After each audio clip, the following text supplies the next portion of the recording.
Hi guys, ഇന്ന് നമുക്കൊരു പൊരിച്ച പത്തിരി ഉണ്ടാക്കുന്നത് കണ്ടാലോ. ഇത് ഞങ്ങൾ കോഴിക്കോടൻ സ്പെഷ്യൽ പൊരിച്ച പത്തിരിയാണ്. ഇതിപ്പോൾ എവിടെയും വാങ്ങാൻ നിവർത്തില്ലാത്തതുകൊണ്ട് ഉണ്ടാക്കുകയാണ്. അല്ലാതെ നമ്മൾ നാട്ടിലൊക്കെ ആകുമ്പോൾ കടയിൽ പോയി വാങ്ങാമെന്നല്ലാതെ ഇതുവരെ ഉണ്ടാക്കിയിട്ടില്ല. പക്ഷെ ഉണ്ടാക്കി കഴിഞ്ഞപ്പോൾ നല്ല അടിപൊളി ക്രിസ്പി ആൻഡ് ടേസ്റ്റി ആയിട്ട് കിട്ടി കേട്ടോ. പുറമേ നല്ല ക്രിസ്പിയും അകത്ത് അത്യാവശ്യം സോഫ്റ്റും ആയിട്ട് തന്നെ കിട്ടി. നാട്ടിലാകുമ്പോൾ 10 മണി പലഹാരമായിട്ട് അച്ഛൻ ഇങ്ങനെ വാങ്ങിച്ച് കൊണ്ടുവരുമായിരുന്നു. അപ്പം ഇവിടെ നിൽക്കുമ്പോൾ ഒരു കൊതി കഴിക്കാനായിട്ട് അങ്ങനെ ഇത് ഉണ്ടാക്കാമെന്ന് കരുതി. പത്തിരിപ്പൊടി ഉണ്ടായിരുന്നു കയ്യിൽ.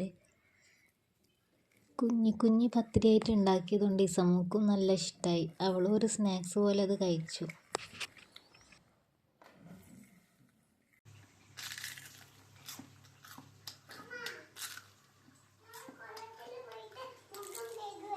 വീഡിയോ ഇഷ്ടമായവർ ചാനൽ കൂടെ ഒന്ന് സബ്സ്ക്രൈബ് ചെയ്യണേ.